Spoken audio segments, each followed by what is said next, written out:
இன்னைக்கு பாலியல் குற்றச்சாட்டை பற்றி சீமான் கிட்ட மீடியா கேள்வி கேட்டாங்க. அதுக்கு சீமான் ஒரு பதில் சொன்னார் பாருங்க. முகத்தை அப்படியே பச்சை குழந்தை மாதிரி வச்சுக்கிட்டு இந்த பூனையும் பால் குடிக்குமா அப்படின்னு ஒரு நடிப்பை போட்டார் பாருங்க. அந்த நடிப்பை பார்த்து மெய் செலுத்து போய் நான் இன்னைக்கு இந்த வீடியோ பேசிகிட்டு இருக்கிறேன்.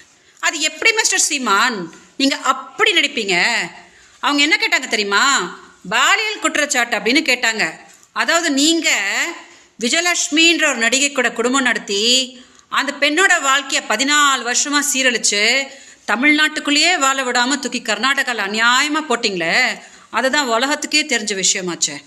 2008 நாங்கள் உங்கள் ஆஃபீஸுக்கு எங்கள் அக்காவோட குழந்தைய தூக்கிட்டு போயிட்டாங்கன்னு சொல்லிட்டு கதறிட்டு வந்து நின்னோமே, அப்போ என்ன மிஸ்டர் சீமா நீங்கள் பண்ணீங்க? என்னை காப்பாற்றிங்களா? அதே ஆஃபீஸில் வச்சு என்னை கதற என் வாழ்க்கையை சீரழிச்சிங்களே, மறந்துட்டிங்களா? 6 முறை நீங்கள் பிணையில் இருக்கும்போது கூட